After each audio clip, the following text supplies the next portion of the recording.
Sir ज्या ठिकाणी कचरा टाकण्यात आलेला आहे या कचरा टाकण्याच्या विरोधात हरित लवादाने आता 3 आठवड्यात ती जमीन खाली करण्याचे आदेश ठाणे महानगरपालिका दुर्दैवाने गेल्या 25 वर्ष 30 वर्ष जेव्हापासून ही महानगरपालिका आहे स्वतःचं डम्पिंग ग्राउंड करू शकले नाही. त्यामुळे कचरा कुठेतरी न्यायचा टाकायचा, मग ते कधी कांदळवनामध्ये टाकायचा, कधी जंगलात जाऊन टाकायचा, कधी कळव्याच्या रस्त्यावर टाकायचा, हेच धंदे ठाणे महानगरपालिका करतात. महाराष्ट्र शासनाने त्यांच्यावरती केस करण्याचा पण निर्णय घेतला, पण ती काही केस होऊ शकली नाही.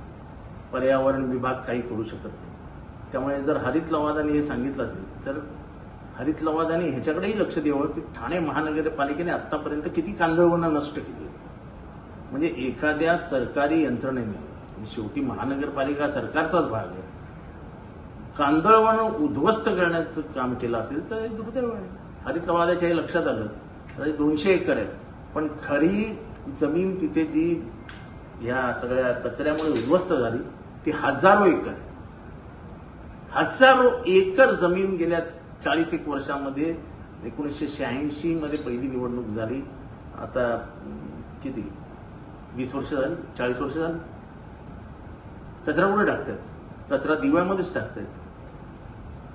आणि दिव्याच्या लोकांना त्याच्याने किती जणांना क्षयरोग झाला, किती जणांच्या फुफ्फुस बर्बाद झाली, लहान पोरांना विचित्र रोग झाले. हे सगळी ठाणे महानगरपालिकेची देणगी आहे. कोणी हे गांभीर्याने घेत नाही. आणि सर अनेक प्रकल्प येतात त्याच्यात बेछूट झाडे तोडण्याचं सुद्धा, म्हणजे झाडं तोडण्याचं काम ठाणे महानगरपालिका तर म्हणजे काय माहित, लाकूड तोड्या म्हणजे कुऱ्हाड घेऊन बसलेत.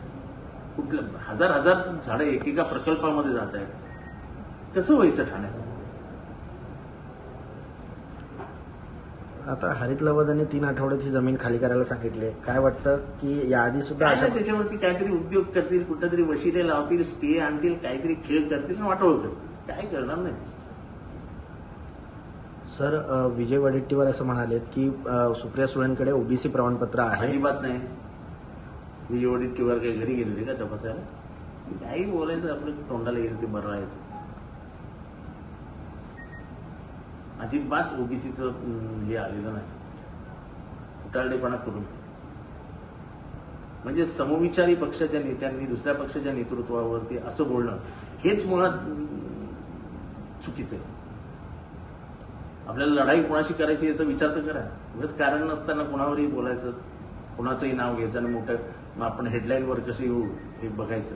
बरोबर.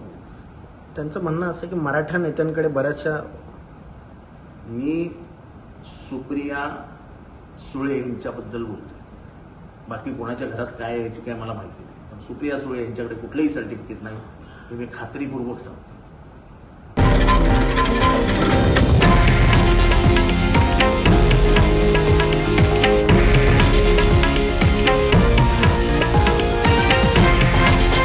हे आहे देशातील नंबर 1 न्यूज नेटवर्क आणि आपण पाहत आहात TV9 मराठी, एकमेव.